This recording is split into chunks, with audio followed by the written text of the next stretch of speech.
إن الحمد لله نحمده ونستعينه ونستغفره ونؤمن به ونتوكل عليه ونعوذ بالله من شرور أنفسنا ومن سيئات أعمالنا من يهده الله فلا مضل له ومن يضلله فلا هادي له ونشهد أن لا إله إلا الله وحده لا شريك له ونشهد أن سيدنا وسندنا وحبيبنا وشفيعنا وطبيبنا وطبيب قلوبنا وأولانا ومولانا محمدا عبده ورسوله الذي يرسله بالحق إلى الخلق بشيرا ونذيرا وداعيا إلى الله بإذنه وسراجا منيرا أما بعد فأعوذ بالله من الشيطان الرجيم بسم الله الرحمن الرحيم اليوم أكملت لكم دينكم وأتممت عليكم نعمتي ورضيت لكم الإسلام دينا وقال الله تبارك وتعالى يا أيها الذين آمنوا اتقوا الله حق تقاته ولا تموتن إلا وأنتم مسلمون وقال الله تبارك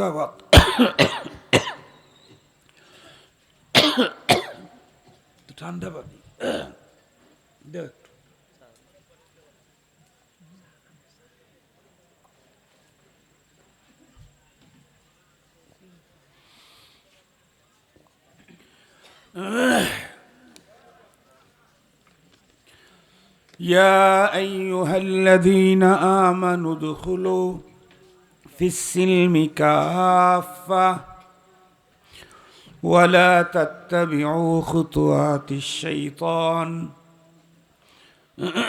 إنه لكم عدو مبين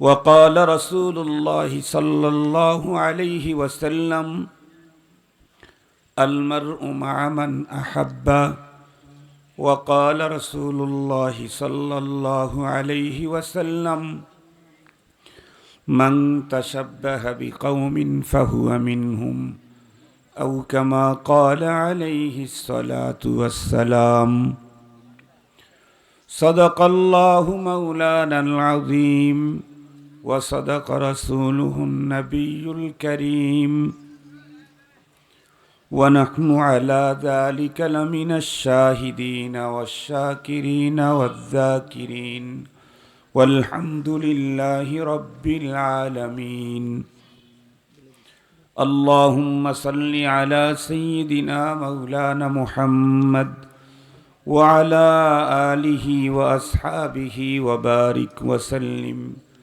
اللهم صل على محمد النبي الأمي وعلى آله وسلم تسليما الحمد لله আজ 17 এপ্রিল 2025 ইংরেজি বৃহস্পতিবার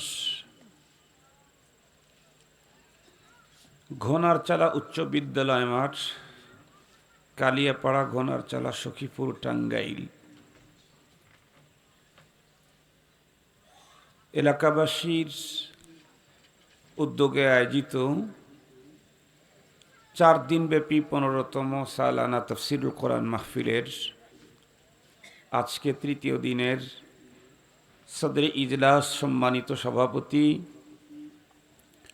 মুআজ্জাজ হযরত বুজুর্গ উলামায়ে কেরাম, আজিজ তালাবা, বিভিন্ন অঞ্চল থেকে সমাগত সম্মানিত সুধী, সর্বপ্রথম মহান আল্লাহ পাকের দরবারে আলিশান লাখো কোটি শুকর যে রব্বে করিম বড় দয়া করে আমাদের হায়াতকে দীর্ঘায়িত করে আজকের এই মুহূর্ত পর্যন্ত সুস্থ সবল রেখে দুনিয়ার হাজারো ব্যস্ততাকে পিছনে ফেলে রেখে দ্বীনের নিসবতে কোরআনে পাকের মুহাব্বতে জান্নাতি আয়োজনে দরসে কোরআন তাফসীরুল কোরআনের বরকতপূর্ণ মজলিসে আমাদের কাউকে খতিব কাউকে মুখাতাব হিসাবে উপস্থিতির সুযোগ দিলেন, সে মহান মহিয়ানের দরবারে আমরা প্রত্যেকেই শুকরগুজার হচ্ছি। জবান খুলে ভক্তি সহকারে মুহাব্বত নিয়ে দিল থেকে আবেগের সাথে উচ্চ কণ্ঠে সকলেই পড়ে নেই আলহামদুলিল্লাহ।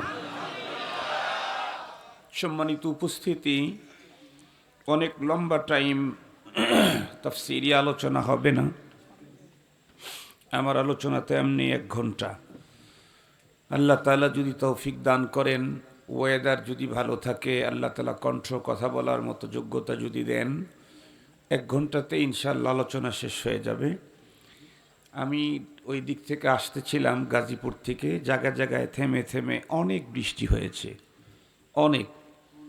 তো আল্লাহ পাক আলহামদুলিল্লাহ এখনো পর্যন্ত আমাদের এই এরিয়াটাকে বৃষ্টি থেকে হেফাজত করেছেন। পথে অনেক বৃষ্টি হয়েছে, মানে পানি ভেসে যাচ্ছে এরকম। আসতেছিলাম আর ভাবতেছিলাম, কিছু দূর আসার পর এখানে দেখলাম আবার একদম শুকনা, এরপরে আসার পরে আবার দেখি বৃষ্টি। তো আলহামদুলিল্লাহ এখানে বৃষ্টি নেই। 50 মিনিট থেকে 1 ঘন্টা সময় কি আপনারা আমাকে দিতে পারবেন? আমার জন্য না, কোরআনে পাকের আলোচনার জন্য। আমি আপনাদের পুরাতন মানুষ, কি বলেন? আমাকে নতুন করে দেখার, বুঝবার, জানবার কিছুই নেই। কারণ বয়ানের ময়দানে আমার 26 বছর পেরিয়ে 27 বছর এই বয়ানের ময়দানে। আল্লাহ পাক বাংলাদেশের এরিয়াকে পার করে আরব আমিরাতের কোনো জায়গায় এবং ইন্ডিয়া, আল্লাহ তাআলা বেশ কিছু রাষ্ট্রে আল্লাহ তাআলা দ্বীনি আলোচনার সুযোগ আমাকে দান করেছিলেন। এজন্য আমি তো নতুন কেউ না, পুরাতন আপনাদের পরিচিত মানুষ। 1 ঘন্টা আলোচনা হবে, তবে আলোচনাটা একটু গুরুত্বের সাথে শুনতে হবে।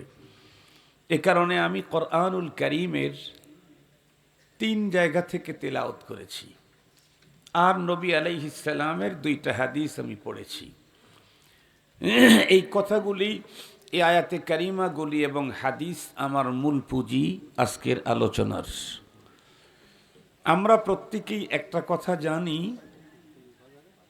এই পৃথিবীতে রব্বুল আলামিন যত আসমানি গ্রন্থ নাজিল করেছিলেন, সমস্ত আসমানি গ্রন্থের মধ্যে সর্বশ্রেষ্ঠ গ্রন্থ হলো আল কোরআন।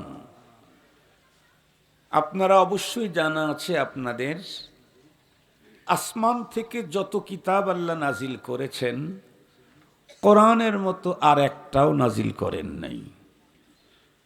যত কিতাব আল্লাহ নাজিল করেছেন সবগুলি আল্লাহর কিতাব, কিন্তু কোরআন একমাত্র আল্লাহর কিতাব, যেটা শুধু আল্লাহর কিতাব না, বরং আল্লাহর কথা। সুবহানাল্লাহ বলবেন কি? আল্লাহর কিতাব, আল্লাহর কালাম। এ কারণে আমাদের রাসূল করিম সাল্লাল্লাহু আলাইহি ওয়াসাল্লাম আমাদেরকে বলেছেন, তাবাররাক বিল কোরআন। এ পৃথিবীর মানুষ, তোমরা কত কিছু দিয়ে বরকত হাসিল করতে চাও, আমি রাসূল তোমাদেরকে বলছি তোমরা কোরআনের মাধ্যমে বরকত হাসিল করো। কেন? ফাইন্নাহু কালামুল্লাহ ওয়া খারাজা আনহু। কারণ কোরআন হলো আল্লাহর কথা, আল্লাহ থেকে বেরিয়ে এসেছে। আপনাদেরকে সহজে বুঝবার জন্য একটা কথা বললে খুব ভালো বুঝবেন।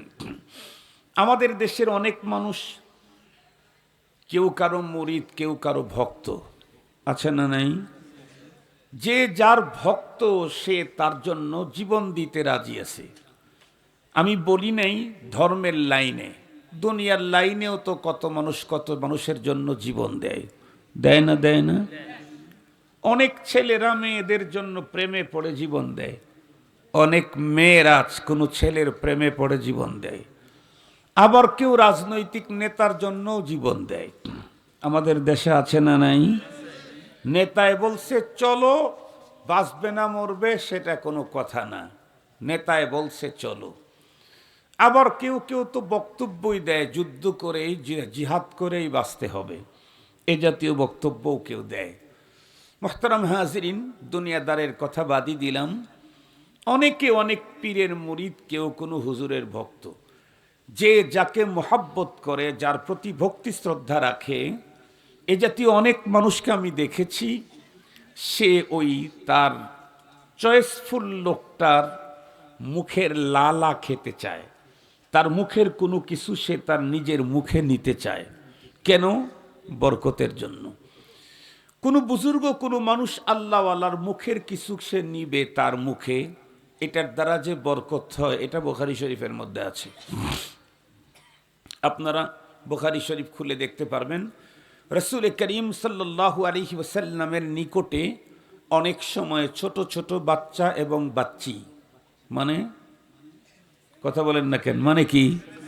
ছেলে মেয়ে, ছোট ছেলে মেয়েদেরকে নিয়ে আসতো তাহনিক করার জন্য। তাহনিক, তাহনিক কি? তাহনিক হলো নবীজি কোনো মিষ্টি জাতীয় জিনিস নিজের মুখে দিয়ে চিবাইতেন, এটাকে নরম করে ওর সাথে যখন নবীজির মুখের লালা মোবারক লেগে যেত, ওখান থেকে একটু বের করে বাচ্চাদের মুখের ভিতরে তালুর সাথে লাগাইয়া দিতেন। তাহলে কি হতো? বাচ্চা ওই মিষ্টি পেয়ে এদের চুষতে থাকতো। লাভ কি? এই বাচ্চা মাত্র জন্ম নিল, কিন্তু জন্মের পরে কয়েকদিন পরেই পয়গম্বরের জবানে মোবারকের মোবারক লালা তার মুখের ভিতরে ঢোকার কারণে আল্লাহ তাআলার মারিফতের নূর তার কলবের ভিতরে ঢুকে যাবে। এই জন্যে কোনো বুজুর্গ, কোনো আল্লাহওয়ালার মুখের লালা খাওয়া, এটা তো হাদিসের দ্বারাই প্রমাণিত, দোষের কিছু নাই। কিন্তু আমি যেটা আপনাদেরকে জিজ্ঞাসা করতে চাই, বলেন তো দেখি, আল্লাহওয়ালার মুখ থেকে কোনো জিনিস বের হয়েছে, সেটা আমি আমার মুখে নিলে যদি বরকত হয়, এবং অবশ্যই বরকত হয়, তাহলে বলুন তো দেখি, খোদ আল্লাহর জবান থেকে যেটা বের হয়েছে সেটা যদি আমি আমার মুখে নিতে পারি, তাহলে বরকত কম হবে না বেশি হবে? আল্লাহওয়ালার মুখ থেকে যেটা বের হয়েছে সেটাই যদি আমার মুখে নিলে এত বরকত হয়, যেটা আল্লাহর জবান থেকে বের হয়ে আসছে সেটা আমার মুখে নিলে কি পরিমাণে বরকত আমরা কেউ বর্ণনা করে শেষ করতে পারবো না। অথচ দুঃখের কথা হলো, আমরা কোনো বুজুর্গর মুখের লালা নেওয়ার জন্য পিড়াপিড়ি করি, প্রতিযোগিতা করি, কত দূর পর্যন্ত যাই, অথচ রব্বুল আলামিনের মুখ থেকে যে মহান জিনিস বের হয়ে এসেছে সেই জিনিসটা আমাদের ঘরের মধ্যে পড়ে আছে, উপরে ময়লা পড়ে গেছে, তার নাম কোরআন। কথা বলেন, তার নাম কি? কোরআন কার জবান থেকে বেরিয়েছে? আল্লাহ। আলহামদুলিল্লাহ, সর্বপ্রথম তো আল্লাহর জবান থেকেই বের হয়েছে, এরপরে ওইটা আবার জিবরাইলের আমিনের মতো ফেরেশতাকুল শিরোমণি তার জবান থেকে উচ্চারিত হয়েছে, এরপরে পয়গম্বর মুহাম্মদুর রাসূলুল্লাহ সাল্লাল্লাহু আলাইহি ওয়াসাল্লাম নবীদে নবী তার জবান থেকে উচ্চারিত হয়েছে, এরপরে আমাদের পর্যন্ত আসতে এই শব্দগুলি, এই অক্ষরগুলি আরো কত আল্লাহওয়ালা বুজুর্গদের মুখ থেকে বের হয়ে আমরা আমাদের ওস্তাদের মুখ থেকে আমরা শুনেছি, শিখেছি। তাহলে যেই জিনিসটা খোদ আল্লাহর জবান থেকে বের হলো সেটা আমার ঘরের মধ্যে পড়ে আছে, সেইটা আমি আমার মুখের ভিতরে নিতে পারতেছি না, তাহলে আমি কত বড় বোকা, কত বড় নাদান, কত বড় বেয়াকুফ! আল্লাহওয়ালার জবান থেকে বের হয়েছে সেটা নেওয়ার জন্য পাগল। খোদ আল্লাহর জবান থেকে যে কোরআন বের হলো, সেই কোরআন আমি ইচ্ছা করলে দিনে রাত্রে 24 ঘন্টা আমি আমার মুখে নিতে পারি। রবের মুখ থেকে বের হওয়া জিনিস আমার মুখে ঢুকলে সেই মুখে তো আল্লাহর জাহান্নামের আগুন পোড়ানোর অধিকার নাই। মুহতারাম হাজরিন, সেই মহাগ্রন্থ কোরআনুল কারীম, তার তাফসীরের ব্যবস্থা আপনারা করেন 15 বছর ধরে। যত লম্বা টাইম হয় কোরআনের তাফসীর হচ্ছে, সেই অনুপাতে কিন্তু উপস্থিতির সংখ্যা এখনো বাড়ে নাই। কেন বাড়ে নাই তা আমি জানি না, তবে আমি আপনাদেরকে একটা মশওয়ারা দিয়ে যেতে চাই আজকে বয়ানের শুরুতেই। যেহেতু 4 দিন ব্যাপী তাফসীর করেন আপনারা, 15 বছর পর্যন্ত চলতেছে, আপনারা একটা পদ্ধতি আবিষ্কার করেন। আগামী বছর থেকে তাফসীর হবে 4 দিন অথবা 5 দিন অথবা 3 দিন, কিন্তু তাফসীর হবে ধারাবাহিক। মুফাসসির তার চয়েস মতো এসে একটা আয়াতের তাফসীর করে চলে যাবে, এটাতে ঝামেলাও হয়। প্রথম দিন মুফাসসির কোন আয়াত তেলাওয়াত করছেন, চতুর্থ দিনের মুফাসসির ওখানে ছিলেন নাকি? তো উনি যদি এসে আবার ওইটারই তাফসীর করা শুরু করেন, তখন একটা জিনিস 2 বার জানা হলো, অথচ 1000 জিনিস অজানা রয়ে গেল। কথা বলেন না কেন? সঙ্গত কারণে আপনারা আয়াত ভাগ করে দিবেন। বাংলাদেশে আলহামদুলিল্লাহ অনেক মানুষকে আমি এই মশওয়ারাটা দিয়েছি, এবং সেই মশওয়ারার কারণে আলহামদুলিল্লাহ অনেক জায়গাতে 3, 4, 5 পারা পর্যন্ত তাফসীর হয়ে গেছে। তাফসীর মাহফিলে আপনারা শুনলে অবাক হবেন, পিরোজপুর জেলা ভান্ডারিয়া, ওইখানে একটা বন্দরই আছে, নাম হলো তাফসীর বন্দর। সেখানে 8 দিন ব্যাপী তাফসীর হয়। তাফসীরের মাধ্যমে কোরআন শরীফ সূরায়ে ফাতিহা থেকে সূরায়ে নাস পর্যন্ত খতম হয়েছে 61 না 62 বছরে। এবং সেই খতমে কোরআন যেদিন হয়, খতমের অনুষ্ঠানে হারামাইন শরীফাইনের ইমামদেরকে আনা হয়েছিল, মক্কার ইমামকে নিয়ে আসা হয়েছিল। ওই প্রোগ্রামে আমিও ছিলাম, আল্লাহ শুকুর। ওই বছরই সূরায়ে নাস তাফসীরের পরে আবার সূরাতুল ফাতিহা থেকে তাফসীর শুরু হয়েছে। এখন আরও প্রায় 8-10 পারার মতো মনে হয়, 5-7 পারা পর্যন্ত চলে গেছে। আপনারা যদি ধারাবাহিক তাফসীর শুরু করেন, তাহলে যোগ্য মুফাসসির ছাড়া এখানে কেউ আসার সাহস করবে না। যার গদবাদা কিছু ওয়াজ মুখস্থ করছে, সে এসে তাফসীর করতে পারবে না। প্রকৃত মুফাসসিররাই, আপনি যখন বলবেন আমাদের তাফসীর কিন্তু ধারাবাহিক, তখন অনেকেই বলবে যে আমার ডেট খালি নেই, অনেকেই বলবে কথা। তখন প্রকৃত মুফাসসিরদের কাছ থেকে কোরআনের তাফসীর, কোরআনের ভিতরের কথাগুলি, আল্লাহর কথা জানতে পারবেন। কি মজাটা হবে বলেন তো দেখি। আল্লাহ আমাকে এখানে কি মেসেজ দিয়েছেন, এটা আমি যখন জানতে পারবো, আমার কি মজা।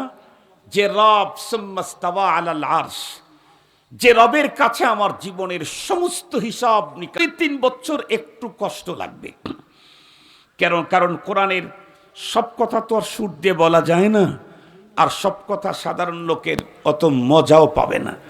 তবে 3-4 বছর যদি চালাইতে পারেন, তখন এমন মজা লাগবে যে এই তাফসীরি আলোচনা ছাড়া আর অন্য আলোচনায় মজা লাগবে না। আমি আমার জীবনের একটা ছোট্ট ঘটনা আপনাদেরকে বলি, তারপরে আমি ওয়াজ শুরু করি। আমি তো পুরাতন মানুষ, 5-10 মিনিট বেশি করে নেওয়ার অধিকার আমার আছে তো। শুনেন, আমার শ্বশুরালয় হলো সিরাজগঞ্জ শহরে, পাশে কান্দাপাড়া গ্রাম, অনেকেই চিনে। তা আমি যখন প্রথম বিয়ে করেছি, নতুন নতুন গেছি, আমাদের বাড়িতে ওই একটা সজ আছে, ওইটা খায় না, একটা পাতা, ধইনা পাতা চিনেন নাকি আপনারা? আপনারা কি খান? খান। যারা খায় তাদের কাছে কিন্তু শুধু ধইনা পাতা হইলেই খাওয়া যায়, কিন্তু যারা খায় না তার গন্ধ শোকা বড় কঠিন। তা আমি হইলাম দ্বিতীয় গ্রুপ। তার মানে জীবনে কোনোদিন আমি ধইনা পাতা আমাদের বাড়িতে খায় না, আমিও খাই না। শ্বশুর বাড়ি আসছি, খুব দামি মাছ পাকাইছে কিন্তু ধনিয়া পাতা দিয়ে, আমার আর সব স্বাদ ওই গন্ধের কাছে শেষ। পরে আমার ওয়াইফ আমাকে করতো কি, ওই তরকারির ভিতর থেকে বেছে বেছে শুধু মাছটা আমাকে দিত, কিন্তু মাছ লম্বা টাইম পর্যন্ত ধনিয়ার পাতার সহবতে থাকার কারণে মাছের ভিতরেও ধনিয়া ধনিয়া ভাব এসে গেছে। ঠিক বললাম না? ঠিক বললাম? ওর সহবতে থাকার কারণে মাছও এখন ধনিয়া মার্কা হয়ে গেছে। তো প্রথম আমাকে শুধু মাছ উঠায়া পরিষ্কার করে দিত, আমি খাইতাম। কিছুদিন চলতে চলতে দেখা গেল কি, যে এখন আর আমাকে মাছ ধুয়ে দিতে হয় না, শুধু ধনিয়ার পাতাটা না দিলেই চলে। আর কিছুদিন পরে ধনিয়ার পাতা দিলেও সমস্যা হয় না। এরপরে এখন অবস্থা হয়েছে এই, মাছ দরকার নাই, ধনিয়ার পাতা হইলেই চলে। কথা কি বুঝাইতে পারছি আপনাদেরকে? তো প্রথম কিন্তু ওইটার গন্ধই আমি শুকতে পারি নাই। মাছটা খাওয়াই আমার জন্য কিয়ামত ছিল। ঠিক তদ্রূপ কোরআনে পাকের ওইভাবে তাফসীর শুনতে আমরা অভ্যস্ত নই। আমরা তো কোরআনের শুধু ওই আয়াতের তাফসীর শুনি যে আয়াতের মধ্যে ঘটনা প্রবাহ আছে। কিন্তু যে আয়াতে রব আমাকে অর্ডার করেছেন, যেটা আমাকে মানতে হবে ফরজ, যা না মানলে আমাকে পরপারে জাহান্নামের আগুনে পড়তে হবে, এটা আমি শুনতে রাজি নেই। আমি কোরআনের ওই অংশ শুনতে চাই যেখানে অতীত জামানার গল্প আছে, কোরআন শরীফের মধ্যে আছে, ঘটনা প্রবাহ আছে, অনেক কিছু আছে, এগুলি জানতে চাই, শুনতে চাই। অথচ এগুলি যদি আমি না শুনি, তাতে আল্লাহর আদালতে আমাকে জবাবদিহি করতে হবে না। কিন্তু রব যেটা অর্ডার করেছেন এটা যদি আমি না মানি, তাহলে আমার পরপারে মুক্তির কোনো পথ নেই। খুব ভালো করে বুঝবেন কথাগুলি। এ কারণেই ইনশাআল্লাহ আগামী বছর থেকে আপনারা ধারাবাহিক তাফসীর শুরু করেন। আল্লাহ তাআলা যেন আপনাদের সকলের নেক হায়াত বাড়ায়া দেয়, এই মাঠে 30 পারা কোরআনের তাফসীর শুনে কবরে যেতে পারেন। আমিন। আল্লাহ আমাদের মুরব্বীদের হায়াত বাড়ায়া দিক, আল্লাহ আমাদের যুবকদের হায়াত বাড়ায়া দিক। মুহতারাম হাজিরিন, আমি এখন কোরআন শরীফ থেকে অল্প কিছু অংশ পড়েছি। একেবারে প্রথম আয়াত যেটা পড়েছি, এটা সূরাতুল মায়েদার 3 নম্বর আয়াত। কিন্তু 3 নম্বর আয়াতের ভিতরে লাইন আছে মনে করেন 5-6টা। আমি এক লাইন পড়েছি, আর 6-7টা থাকলে 6টাই পড়ি নেই। এত অল্প অংশ পড়েছি, কিন্তু অংশ অল্প হলে কি হবে, এটার দাম বড় অনেক, এটার মর্যাদা মহত্ব অনেক। কি পরিমাণ, একটা ঘটনা বললেই আপনাদের বুঝে আসবে। আমিরুল মুমিনিন হযরত ওমর ফারুক রাদিয়াল্লাহু তাআলা আনহু, নাম তো শুনছেন? আলহামদুলিল্লাহ। অনেক মুসলমান এমন আছে দাদার নাম মনে নাই, কিন্তু ওমর ফারুক রাদিয়াল্লাহু তাআলা আনহুর নাম ভুলে নাই। ঠিক বললাম না? ঠিক বললাম? কোনো বাচ্চাকে যদি জিজ্ঞেস করা যায়, ও জন্মের আগে ওর দাদা মারা গেছে, এই বাচ্চারে যদি ডাক্তার জিজ্ঞেস করেন, এই তোর দাদার নাম কি, আঙ্কেল একটু দাঁড়ান, আব্বার কাছ থেকে শুনে আসি। ঠিক বললাম না? ঠিক বললাম? এ বইলে বলবে, আঙ্কেল একটু দাঁড়ান, আব্বার কাছ থেকে শুনে আসি। কিন্তু মুসলমান হযরত ওমর ফারুক রাদিয়াল্লাহু তাআলা আনহুর নাম জানে। ওমর ফারুক রাদিয়াল্লাহু তাআলা আনহুর কাছে একজন ইহুদি গিয়ে বলল, ওগো আমিরুল মুমিনিন, আপনাদের ধর্মীয় গ্রন্থে আল্লাহ এমন একটা আয়াত নাজিল করেছেন, ওই আয়াতটা যদি আমাদের ধর্মগ্রন্থে নাজিল হইতো, তাহলে এই আয়াত নাজিলের দিনটাকে আমরা ঈদের দিন বানিয়ে ফেলতাম। কোরআনে পাকের আয়াতের সংখ্যা ৬,২০০-র উপরে। কোন আয়াতের প্রতি ইহুদিদের এত ঈর্ষা, এত লালসা নাই। এই আয়াতের প্রতি ইহুদিদের এত লালসা কেন? যে এই আয়াত যেদিন নাজিল হয়েছে, আমাদের ধর্মগ্রন্থে নাজিল হইলে সেই দিনটাকে আমরা ঈদের দিন বানিয়ে ফেলতাম। তাহলে আমাদের এখানে 2টা জিনিস খুব ভালো করে বুঝবেন। 1 নাম্বার হলো, এই একটু পরে বলি, এই প্রশ্নটা হযরতে ফারুক আজমকে করলে হযরত ওমর রাদিয়াল্লাহু তাআলা মুস্কি হাসি দিলেন। হাসিদা জিজ্ঞেস করলেন, কোন সে আয়াত? ইহুদি তখন বলল, আল ইয়াউমা আকমালতু লাকুম দীনাকুম ওয়া আতমামতু আলাইকুম নি'মাতি ওয়া রাদিতু লাকুমুল ইসলাম দীনা।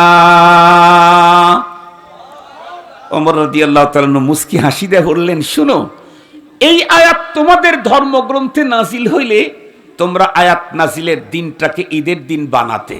তোমরা জানো কি, আল্লাহ পাক আমাদেরকে আমাদের ধর্মীয় গ্রন্থে এই আয়াত নাজিল করতে কোন দিনে নাজিল করেছেন জানো কি? না তো। ওমর রাদিয়াল্লাহু তাআলা বললেন, মিয়া, আল্লাহ পাকে মহান আয়াত আমাদের ধর্মগ্রন্থ কোরআনে নাজিল করতে ডাবল ঈদের দিন আল্লাহ নাজিল করে দিয়েছেন। তোমরা তো বানাইতা সিঙ্গল ঈদ, আল্লাহ নাজিল করতেই ডবল ঈদের দিনে নাজিল করেছেন। এখন আমাদের দুইটা জিনিস জানতে ইচ্ছে করতেছে। একটা হলো কোন সে দিন যেটা ডাবল ঈদের দিন ছিল, যেদিনে আয়াত নাজিল হলো। দ্বিতীয় নাম্বার হলো এই আয়াতে কি এমন মেসেজ আছে, কি এমন বার্তা আছে, কি এমন খবর আছে, যে কি এমন সুসংবাদ আছে, যেই সুসংবাদটা ইহুদি তাদের ধর্মগ্রন্থ পাওয়ার জন্য এত লালায়িত। এই দুইটা কথা আপনাদের খেদমতে আমি ফ্রেশ করতে পারলেই আমার মূল টার্গেট আপনাদেরকে ইনশাল্লাহ সাকসেস হতে পারবো। আল্লাহ পাক আমাকে তৌফিক দান করুক। প্রথম নাম্বার কথা হলো এই আয়াতে কারিমা নাজিল হয়েছে, ওলামা কেরাম জানে, আমাদের বিশ্বনবী মুহাম্মদুর রাসূলুল্লাহ সাল্লাল্লাহু আলাইহি ওয়াসাল্লামের বিদায়ী হজে, ইয়াউমে আরাফা, ওকুফে আরাফা, আরাফাতে যখন অবস্থান নিচ্ছিলেন, আরাফার দিন, ওকুফে আরাফার ওই টাইমে আসরের নামাজের পরে, সেই দিন ছিল জুমাবার। বলুন দেখি, জুমা মুসলমানদের সাপ্তাহিক ঈদের দিন। দ্বিতীয় নাম্বার হলো আরাফার দিন। খুব ভালো করে বুঝবেন, রব্বুল আলামিন এই আয়াত নাজিল করতেই এমন দিন, এমন ক্ষণ, এমন জায়গা আল্লাহ পাক চয়েস করেছেন যেটা অন্য অনেক আয়াতের জন্য হয় নাই। নাম্বার ওয়ান, ডাবল ঈদের দিন। একটা হলো জুমার দিন, মুসলমানদের সাপ্তাহিক ঈদ, আর একটা হলো আরাফার দিন। আল আরাফা হিয়াল হজ। ইসলামের রুকুন আছে, হজের রুকুন আছে, আজাল্লে রুকুনটাই হলো আরাফা, উকুফে আরাফা। আরাফাকেই হজ বলা হয়। আরাফা এত বড় গুরুত্বপূর্ণ জিনিস, আপনারা শুনলে অবাক হবেন। উকুফে আরাফা, আরাফার মাঠ এত দামি। আমার কথা শুনেন, 40-50 মিনিটের ওয়াজ, ভালো করে শুনেন। কোনো ব্যক্তি যদি হজ ব্রত পালন করার জন্য আরাফাতে যায় নাই, অন্য কোনো কারণে উকুফে আরাফার টাইমে সে আরাফার মাঠে অবস্থান নিয়েছে, আল্লাহ পাক ওই লোকেরও সারা জীবনের গুনাহ মাফ করে সদ্য প্রসূত মাসুম বাচ্চার মতো বেগুনা বানায় দেয়। আরাফা এমন একটা জিনিস, আপনাদেরকে সহজে বুঝবার জন্য একটা মিসাল দিলে তাহলে খুব সহজে বুঝবেন, নাইলে মনে করবেন হুজুর মানুষ লাখ লাখ টাকা ব্যয় করে হজ করতে গিয়া এহরাম বেদে থেকে তারপরে আরাফাতে গেল, মাপ হইল, আর একটা লোক ওখান দিয়ে যাইতে গিয়েই মাপ পাইল। হ্যাঁ, এটা তো দুনিয়াতেও আছে। কেমনে? ধরেন আপনাদের আশেপাশে বাজারের নাম কি? কালিয়া। কালিয়া বাজারে নতুন একটা ব্র্যান্ডের কোনো দোকান এখানে শুরু করবে। যেমন কি কি জানি সুইট আছে, কথা বলেন না কেন? বিভিন্ন রকমের সুইট দোকান আছে না? বনলতা, বনলতা খুব এখন সারা বাংলাদেশের ভিতরে নাম করা। ধরেন বনলতা, সে এখানে একটা ব্রাঞ্চ এখানে চালু করবে। তো এলাকার সমস্ত দোকানদারদেরকে কার্ড দিয়েছে, ভিআইপিদেরকে কার্ড দিয়েছে, দাওয়াত দিয়েছে। তাদের মিলাদ মাহফিলটা শুরু হয়েছে 10টায়, 1 ঘন্টা পর 11টার সময় এটা দোয়া হয়ে যাচ্ছে। সবার জন্য প্যাকেট। যেই লোকগুলি 1 ঘন্টা এসেছে, কার্ড পেয়েছে, দাওয়াত পেয়েছে, মিলাদে দোয়াতে অংশ নিয়েছে, এই লোকগুলি যেমন মিষ্টি বিতরণের সময় মিষ্টি পাবে, ঠিক সেই মুহূর্তে যদি একজন পথিক যাইতে ওখানে দাঁড়ায়, ও কি মিষ্টি পাবে না? পাবে না? প্যাকেট একটা পাবেই তো, কথা বলেন না কেন? ওর কি কার্ড আছে? ও কি দাওয়াতনামা আছে? ও কি আগের থেকে দোয়ায় অংশগ্রহণ করছে? না। দোয়ায় অংশগ্রহণ না করলে কি হবে? যখন মিষ্টি দেওয়ার টাইম আসছে, তখন পথিকও যখন এসে পড়েছে, তাকে যদি দুনিয়ার ছোট্ট মহাজন বঞ্চিত না করে, আসমান জমিন গ্রহ নক্ষত্র গ্যালাক্সি তারকা তামাম কুল কায়নাতের মহাজন রব্বুল আলামিন একদলকে তো দাওয়াত করে নিয়ে আসছেন। আল হুজ্জাজ জুয়ুফুর রহমান, হাজিদেরকে তো কার্ড দিয়ে আল্লাহ নিয়ে গেছেন আরাফার মাঠে। হাজিরা সেখানে অবস্থান করে দোয়া কালাম পড়েছে, কিন্তু যখনই ক্ষমা দেওয়ার টাইম হয়েছে, ঠিক সেই মুহূর্তে একজন পথিক ওখান দিয়ে যাওয়া শুরু করছে, রব্বুল আলামিন তাকেও ক্ষমার প্যাকেটটা দিয়ে দেয়। রব্বুল আলামিন তাকেও ক্ষমার প্যাকেটটা দিয়ে দেয়। মুসলমান ভাইরা আমার খুব ভালো করে বুঝবেন, আমি বলতেছিলাম একজন ইহুদি ফারুক আদম রাদিয়াল্লাহু তাআলা আনহুকে ডেকে বলতেছিলেন, আমিরুল মুমিনিন, আপনাদের ধর্মের কিতাবের ভিতরে এমনই একটি আয়াত নাজিল হয়েছে যে আয়াতটুকুন আমাদের ধর্মীয় গ্রন্থে নাজিল হলে ওই আয়াত নাজিলের দিনটা আমরা ঈদের দিন বানিয়ে ফেলতাম। আল্লাহর পয়গম্বরের সাহাবী তাকে উত্তর করলেন, কোন সে আয়াত? উনি যখন বললেন, নবী হযরতে ফারুক আজম উত্তর করলেন, মিয়া, এ মহান আয়াতকে আল্লাহ পাক নিজেই ডাবল ঈদের দিনে নাজিল করেছেন। শুধুমাত্র ডাবল ঈদের দিন না, এ আয়াতে কারিমার মহত্ব, গুরুত্ব, তথ্য আর তাৎপর্য এত উন্নত, আল্লাহ পাক রব্বুল আলামিন আয়াতে কারিমাতে নাজিল করার জন্য ১৬ লাখের অধিক বন্ধুরা আমার হাজীদেরকে এক জায়গায় জমা করেছেন। সুবহানাল্লাহ বলবেন না? এই আয়াত আল্লাহ নাজিল করলেন কখন? বিশ্ব নবীজির বিদায়ী হজে। হজের বন্ধুরা আমার আরাফার ময়দানে উপস্থিত হয় যারা, তারা হলো আল্লাহর মেহমান। আল্লাহর মেহমানদের উপস্থিতিতে আরাফার মাঠে জুমার দিন আসরের নামাজের পরে বন্ধুরা আমার আল্লাহ পাক রব্বুল আলামিন এই আয়াতে কারিমা নাজিল করলেন। এখন আমাদের জানতে ইচ্ছে করে, এত উন্নত দিনে, উন্নত টাইমে, উন্নত ক্ষণে, উন্নত ইজতেমার ভিতরে, মজমার ভিতরে আল্লাহ পাক রব্বুল আলামিন এই আয়াতে কারিমা নাজিল করলেন। তাহলে জানতে ইচ্ছে করে আয়াতে কারিমাতে আল্লাহ কি মেসেজ দিয়েছেন। মেসেজটা বন্ধুরা আমার অত্যন্ত গুরুত্বপূর্ণ, খুব ভালো করে বুঝবেন। আল্লাহ বলেন, আল ইয়াউমা আকমালতু লাকুম দীনাকুম ওয়া আতমামতু আলাইকুম নি'মাতি ওয়া রাদিতু লাকুমুল ইসলাম দীনা। আল্লাহ বলেন, আল ইয়াউম, আজকের এই দিনে আকমালতু লাকুম দীনাকুম, তোমাদের জন্য তোমাদের দিনটাকে পরিপূর্ণ করে দিলাম। ওয়া আতমামতু আলাইকুম নি'মাতি, আর আমার নেয়ামতকে তোমাদের উপরে পূর্ণতা দিলাম।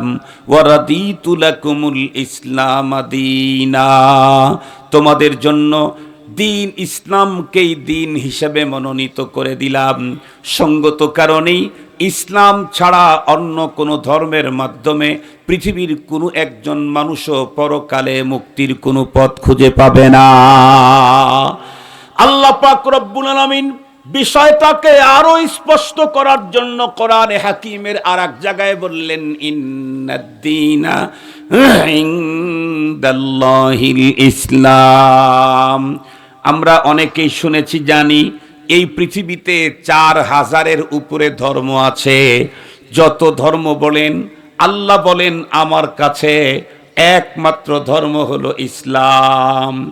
বিষয়টাকে আরো স্পষ্ট করার জন্য আল্লাহ পাক আরো বলেন, ওয়ামান ইয়াবতাগি গায়রাল ইসলামি দীনা ফালান ইউকবালা মিন, ইসলাম ছাড়া অন্য কোনো ধর্ম যদি কেউ অবলম্বন করে, আল্লাহ বলেন কশিন কালেও তা গ্রহণ করা হবে না। এতটুক পর্যন্ত কোরআনের আয়াতগুলি দিয়ে আমি একটা জিনিস আপনাদের হৃদয়ঙ্গম করাইতে চাচ্ছি, সেটি হলো আমাদের দেশে দিন যত গড়তেছে বুদ্ধিজীবীর সংখ্যা বাড়তেছে। কথা বলেন না কেন?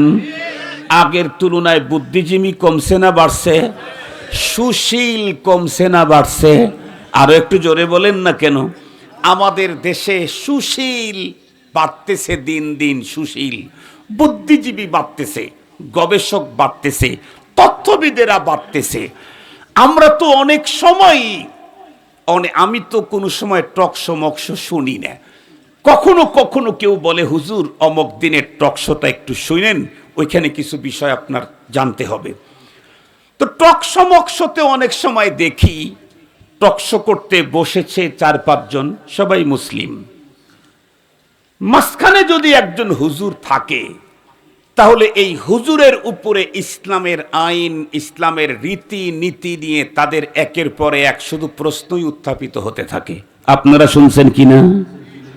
যেই টকশোতে কোনো মোল্লা থাকে, এই টকশোতে দেখবেন ইসলামের রীতি নীতি, কালচার, ইসলামের আইন, ইসলামের বিধান নিয়ে আমার দেশের বুদ্ধিজীবী সুশীলরা নানা রকমের প্রশ্ন ছুটতে থাকে, তার মানে বলতে থাকে এটা তো বুঝে আসে না, এটা এমন কেন, ওইটা অমন কেন, এই জাতীয় প্রশ্ন করে না। ইসলামের এই বিধান বুঝে আসে না, ইসলামের এই সিস্টেম অগ্রগতি উন্নতির পথের বাধা। এই জাতীয় শব্দ কি জীবনেই কালিয়ার মানুষ শোনেন নাই? শুনেছেন বহুবার। তাহলে এই জাতীয় বক্তব্য যারা দেন তাদেরকে আমি একটু ভালো করে বুঝাইতে চাই। মনে রাখবেন, আমরা প্রথমেই জিজ্ঞেস করতে চাই আপনার পরিচয় কি।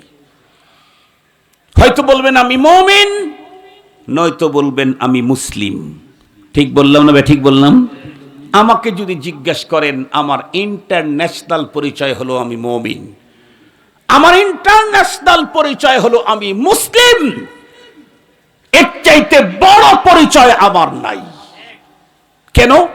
এই পৃথিবীতে আমার অনেক পরিচয় আছে, কিন্তু সব পরিচয় দিয়ে দূরে গেলে পরিচিত হওয়া যায় না। যত দূরে যায় পরিচয় তত ব্যাপক হয়। যেমন আমার একটা পরিচয়, আমার নাম আব্দুল বাসেত। আর একটা পরিচয়, আমি কারি হাসান আলী খান সাহেবের রহমতুল্লাহ আলাইহির ছেলে। আর একটা পরিচয়, আমি খান পরিবার। আর একটা পরিচয়, আমার গ্রাম বাসুড়িয়া। আর একটা পরিচয়, আমি রায়গঞ্জ থানার মানুষ। আর একটা পরিচয়, আমি সিরাজগঞ্জের লোক, এজন্য সিরাজি লেখা আছে না সিরাজি মনে হয়। আর একটা পরিচয়, আমি বাংলাদেশের মানুষ। আমার আরো পরিচয় আছে, একাডেমিক পরিচয় আছে, আমি দুইটা মাদ্রাসার পরিচালক, প্রিন্সিপাল। আমার আরো একটা পরিচয় আছে, কি? আমি ঢাকা শহরের 2টা মসজিদের খতিব। আমার আর একটা পরিচয় আছে, সাংগঠনিক পরিচয়। সেটি কি? মনে মনে ভাবতেছেন, এই আজকে জানা যাবে বাসেত খান হুজুর কোন দল করে, আজকে জানা যাবে না।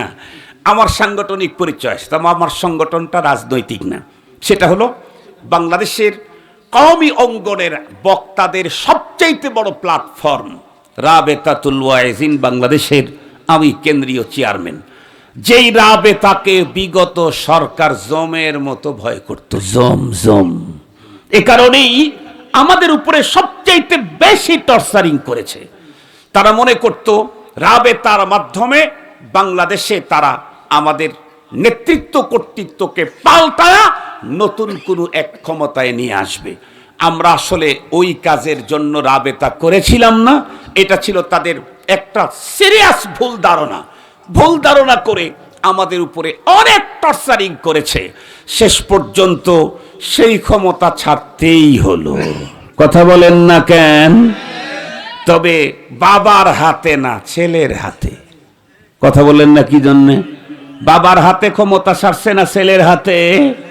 ছেলের হাতে। ওদিকে যেতে চাই না, আমার ওটা টার্গেট না।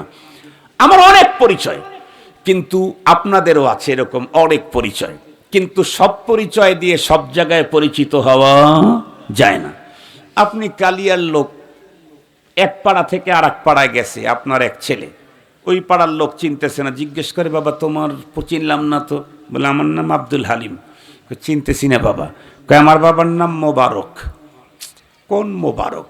চিনলেন না? আমার দাদার নাম ফয়েজ মুন্সি। ও হো, চিনছি। তাহলে এখন দাদার নামে পরিচিত হয়েছে। কথা বলেন না কেন? এই ছেলেটাই এমন গ্রামে গেছে যেই গ্রামে দাদারে চিনে না। সেই গ্রামে যাওয়ার পরে যদি জিজ্ঞাসা করে বাবা তোমার তো চিনলাম না, তোমার পরিচয়, তখন যদি বলে ফয়েজ মুন্সি, এটা যদি 3 তসবির আমল করে তারপরেও কি পরিচয় হবে? না, 3 তসবির আমল করলেও পরিচয় হবে না। তো এখানে পরিচিত হতে কি বলতে হবে? গ্রামের নাম বললে আশেপাশে 3-4 গ্রামের মানুষ গ্রামের নাম জানে। আমরা চিনলাম না, আমি তো কালিয়ার লোক। ও চিনলাম। এই কালিয়ার লোক চেনে হলো আশেপাশের 10 গ্রাম। লোকটা চলে গেছে এখান থেকে ওই কি বলে ঘাটাইলের ওই পাশে। ঘাটাইলার এটা মনে হয় একই আসন নাকি 2 আসন, তো আর এক আসনের এলাকায় চলে গেছে। ওইখানে যাওয়ার পরে বলছে বাবা তোমার তো চিনলাম না, তোমার পরিচয়? যদি বলে কালিয়া, তাহলে কি বলবে? কথা বলেন না কেন? চিনবে কি? তাহলে কি বলতে হবে? থানার নাম বলতে হবে। আমার চিনলেন না, আমার তো সখীপুরে বাড়ি। এখন চিনলাম। এই ছেলেটাই যখন এখান থেকে রাজশাহীতে গেছে, যেখানকার লোক সখীপুরও চেনে না, যা যদি বলে বাবা তোমার পরিচয়, যদি বলে আমি ফয়েজ মুন্সি সাহেবের নাতি, হবে কি? যদি বলে কালিয়াবাড়ি পরিচয় হবে কি? যদি বলে সখীপুর হবে কি? কি বলতে হবে? টাঙ্গাইল। এই লোকটাই যখন এমন একেবারে চলে গেছে, তো গেছে মনে করেন টেকনাফ পার হয়ে শাহপরীর দ্বীপে গেছে, ওইটাও বাংলাদেশ। কোন পরীর দ্বীপ? শাহপরীর দ্বীপ, টেকনাফ শাহপরীর দ্বীপে গেছে। শাহপরীর দিকের লোকেরা তো টাঙ্গাইলও চিনে না। সেখানে যায় যদি বলে যে তোমার বাড়ি কোথায়, ও যদি বলে যে আমি ফয়েজ মুন্সি সাহেবের নাতি, তাহলে কাম শেষ, চিনবে না। গ্রাম, থানা, জেলা কি তখন বলতে হবে? বিভাগ। আপনারা ঢাকা বিভাগের না? বলে আমি তো ঢাকা বিভাগের। ও ঢাকা তো চিনি, ঠিক আছে, চিনলাম। এই ছেলেটাই যখন এই দেশ থেকে মালয়েশিয়া গেছে, ইন্দোনেশিয়া গেছে, তখন কেউ জিজ্ঞাসা করছে ভাই তোমার পরিচয়, তখন যদি বলে সখীপুর, যদি বলে টাঙ্গাইল, কি বলতে হবে? আবার বলেন না কেন? বাংলাদেশ, আমি বাংলাদেশি। ও ঠিক আছে, বাঙালি। সৌদি আরবের লোকেরা বলে ও বাঙালি। আবার সৌদি আরবের লোকেরা টিটকারি করে কয় হাসিনা, হাসিনা, হাসিনা। আপনারা শুনছেন কি না? আমি তো আলহামদুলিল্লাহ প্রতি বছর যাওয়ার চেষ্টা করি। এই আঙ্গুল কেটে যাওয়ার পরে 2 বছর হয়ে যাওয়া হচ্ছে না। আপনাদের কাছে দোয়া চাই, আল্লাহ অল্প সময়ের মধ্যে যেন বাইতুল্লাহ লাব্বাইক বলার তৌফিক দান করে দেয়। আমার জিজ্ঞাসা হলো, পৃথিবীর যে কোনো কান্ট্রিতে গেলে যদি জিজ্ঞাসা করে ইয়োর কান্ট্রি, বাংলাদেশ চিনবে। আমার জিজ্ঞাসা হলো, এই মানুষটা তো একদিন এই জগৎ ছেড়ে আর একটা জগতে যাবে। কথা বলেন না কেন? যাবে না? গেছে না দাদা, বাবা গেছে না? এই জগৎ ছেড়ে যখন আর একটা জগতে ঢুকবে, তখন যদি জিজ্ঞাসা করে তুমি কে, যদি বলে ফয়েজ মুন্সি সাহেবের নাতি, যদি বলে কালিয়াবাড়ি, যদি বলে সখীপুর, যদি বলে টাঙ্গাইল, যদি বলে বাংলাদেশি, কাজ হবে কি? সেইখানে পরিচয় দিতে হবে আমি মুমিন। কথা বলেন, সেখানে পরিচয় দিতে হবে কি? জিজ্ঞাসাই তো করবে মার রাব্বুকা ওয়া মা দীনুক ওয়া মান হাদার রাজুলুল্লাযী বুইসা ফীকুম। জিজ্ঞাসাই তো করবে এটা, জিজ্ঞাসাই তো করবে কোথায় থাকো তুমি, ডিস্ট্রিক্ট তোমার কোনটা, কান্ট্রি তোমার কোনটা, ভাষা তোমার কি, জিজ্ঞাসাই করবে না। জিজ্ঞাসাই করবে মার রাব্বুক ওয়া মা দীনুক ওয়া মান হাদার রাজুলুল্লাযী বুইসা ফীকুম। যেই 3 প্রশ্নের সমষ্টি হলো তোমার ঈমানের আইডি কার্ড দেখাও। সেই জায়গায় আমি যদি বলতে পারি রব্বি আল্লাহ, দীনি আল ইসলাম, হাদা নবিয়ুনা হাবিবুনা মুহাম্মাদুর রাসূলুল্লাহ, তার মানে আমি মুমিন। পরিচয়টুকুন যদি বন্ধুরা আমার পরপারে দিতে পারি রব্বে কারীম, তখন আমার বন্ধুরা আমার আওয়াজ পাঠায় দিবে আমার কবরে। যেই ফেরেশতা আমাকে চেক করার জন্য আসছে তাকে ডেকে বলবে আনসাদাকা আবদি। ও ফেরেশতা, কার আইডি কার্ড চেক করার জন্য গেছো? আমার বান্দা তো 100 ইমানের প্রশ্নে 100 উত্তর দিয়ে দিয়েছে। সঙ্গত কারণে আমি তোমাকে বলছি যে বান্দা ইমানের প্রশ্নে 100% উত্তর দিয়ে দিল, এই বান্দার শরীরের ভিতরে এখনো দুনিয়ার নরমাল কাফনের কাপড় কেন দেখি? আলবিসুহু মিনাল আফরিশ আলবিসুহু মিনাল জান্নাহ। এক্ষুনি তার শরীর থেকে দুনিয়ার নরমাল কাপড়গুলি তুমি খুলে নাও, বরং ওর শরীরের ভিতরে জান্নাতি কাপড় পরিয়ে দাও। মুসলমান খুব ভালো করে বুঝবেন, তাহলে ঈমান আমার সবচাইতে বড় পরিচয়, আমি মুমিন। ঈমান আমার সবচাইতে বড় ধন, এর চাইতে বড় সম্পদ পৃথিবীর কোনো মানুষের জন্য হইতেই পারে না, কখনোই হতে পারে না। কিন্তু মনে রাখতে হবে, আল্লাহ পাক রব্বুল আলামিন এই পৃথিবীর যেই মানুষগুলি বলবে আমি মুমিন, এই পৃথিবীর যেই মানুষগুলি বলবে আমি মুসলিম, তাকে কিন্তু কিছু নিয়ম মানতেই হবে, না মানলে হবে না। কোন নিয়মে সে চলবে আল্লাহ নিজেই বলে দিলেন প্রথমে। খুব ভালো করে বুঝবেন ইমানদার আম্মা বন্ধুরা আমার, আল্লাহ পাক জানা দিলেন তোমাকে যে দিন দিলাম, তুমি যে ইসলাম অর্জন করে মুসলিম হয়েছ, এই ইসলামকে আজকের দিনে তোমাকে কমপ্লিট করে দিলাম। আল ইয়াউমা আকমালতু লাকুম দীনাকুম ওয়া আতমামতু আলাইকুম নি'মাতি ওয়া রাদিতু লাকুমুল ইসলাম দীনা। আজকের এই দিনে তোমাদের দিন তোমাদের জন্য পরিপূর্ণ করে দিলাম। সঙ্গত কারণেই তুমি যদি বলো আমি মুমিন, তুমি যদি বলো আমি মুসলিম, তাহলে তোমার জীবনের শুরু থেকে শুরু করে মৃত্যুর পর পর্যন্ত কোনো জায়গায় কোনো অপশন, কোনো ফাংশন, কোনো দিক, কোনো সাইডে পৃথিবীর কারো কাছ থেকে কোনো তন্ত্রমন্ত্র নীতিমালা ধার করে আনার দরকার নাই। কারণ তোমাকে স্পষ্ট total complete code of life দান করে দিলাম আমি আল্লাহ। তোমার জন্মের আগ থেকে মৃত্যুর পর পর্যন্ত তোমার জীবনের যত অপশন, যত ফাংশন, যত দিক আসবে, সব জায়গাতে স্পষ্ট নীতিমালা আমি দিলাম। আর আজকের দিনে সেটাকে আকমালতু লাকুম, পরিপূর্ণ করে দিলাম। যেহেতু পরিপূর্ণ হয়ে গেছে, সঙ্গত কারণে অন্য কারো কাছ থেকে কোনো নীতিমিতি ধার আনার প্রয়োজন নাই। দাদা বাবুদের কাছ থেকেও ধার আনা দরকার নাই। আবার ওই 7 সমুদ্র 13 নদীর পরে 18 ঘন্টা কি বলে বিমান পাড়ি দিয়ে আমেরিকার নীতিমালাও আমাদের দরকার নাই। কথা বলেন না কেন? কথা বলেন না কেন? কারণ আমাদের কাছে যে নীতি আছে, আমাদের কাছে যে তন্ত্র মন্ত্র আছে, এটা হলো রবের দেওয়া।